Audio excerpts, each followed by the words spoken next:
I'm Jenna Armstrong, and I've been in the Air Force for about 14 years.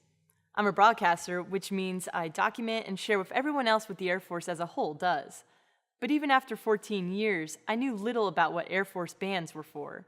So I followed them around, and what I found out was actually pretty interesting.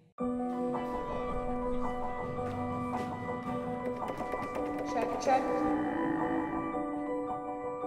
Though bands sit literally center stage, most of what they do is behind the scenes. It's smart, it's delicate, it's diplomacy at its finest.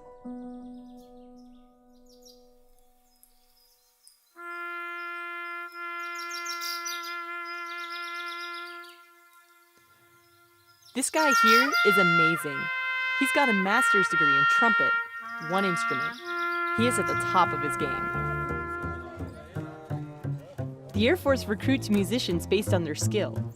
Most of them have college degrees, even PhDs. Those who enlist perform the instruments, while conductors join as officers and lead the bands. Here's the details.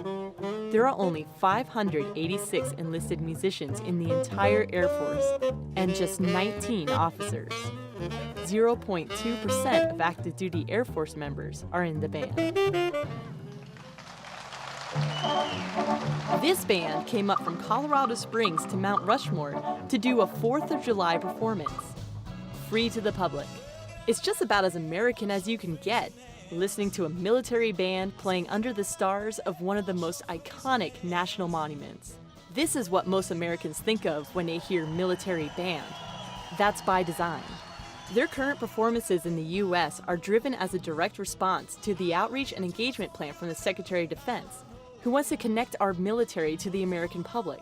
Most people don't live near a military base, so the bands travel to the people, giving more an opportunity to interact with airmen. They have other missions too, like honoring service members at ceremonies and funerals. But their role gets really interesting when military leaders use them to connect with the public. Kirtland Air Force Base has one of the largest special operations training facilities in the U.S. What they do is crucial to the success of wartime operations. But loud aircraft and regular nighttime missions make for a public relations challenge. Base leaders use the Air Force Band to bring understanding of the mission and mend relationships within the community. They were able to go out very discreetly and take our issues and our talking points and they wove them into their performance. What was taking months of hit or miss negotiations and people not wanting to talk, the Air Force Band provided the venue that broke down those barriers, started the conversation, and we've been able to make progress that we weren't able to make for years.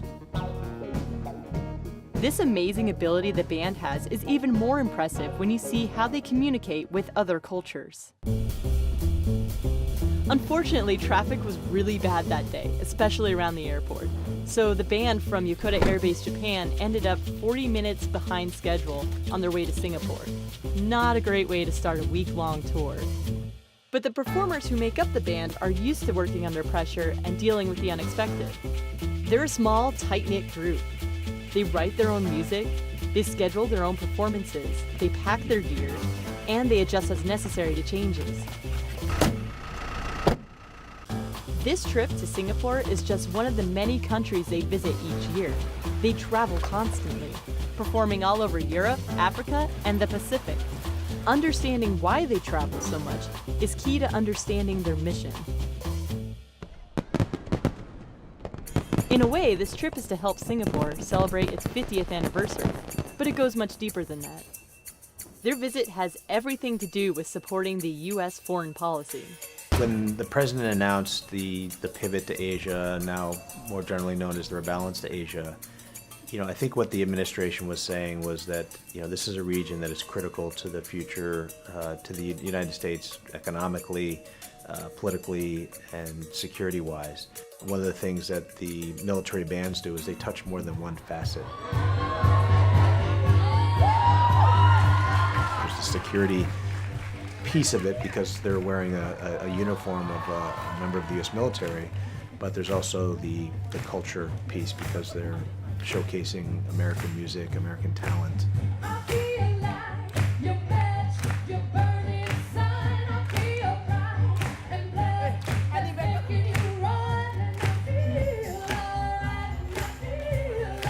it's a real force multiplier for us, since what we're trying to do is not only to demonstrate our strategic resolve, but to show people who we are, what American values are, and what it is that we stand for. And I think there are very few brand ambassadors who are better at projecting that image than the military bands. Force multiplied strategy aside, the kids, everyone loved the band. Singaporeans are super reserved, so it might be hard to see, but they are elated. Schoolgirls were giddy, and everyone enjoyed the sounds of popular American culture played live. But why Singapore? We're already friends with them. Why not send these ambassadors somewhere else? The younger generation in Singapore doesn't remember the Vietnam War. They certainly don't remember World War II. And so the context of the U.S. presence in this region is different than, say, how their parents and their grandparents would have seen it. We constantly have to remember that you have a current generation of leaders here who will be retiring in the next 5 to 10 years, and we constantly have to regenerate those relationships with the generation that will be influencing the next 20, 30 years of not only Singapore's history, but also regionally.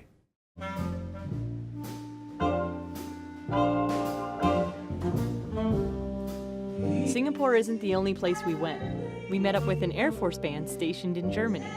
Here they are, playing for a local German audience the night before flying off to Africa, another place the U.S. is focusing its attention on. Mauritania is friendly with the United States, but they're a young country with a difficult past. This country went through a period of insecurity from terrorist attacks by Al-Qaeda from 2005 to 2011. They have managed to protect their people against violent extremism since then, and all of the credit for that goes to the Mauritanians and their people, but they are the first to say that they have had a lot of good cooperation with the U.S. military, and it's a very close relationship.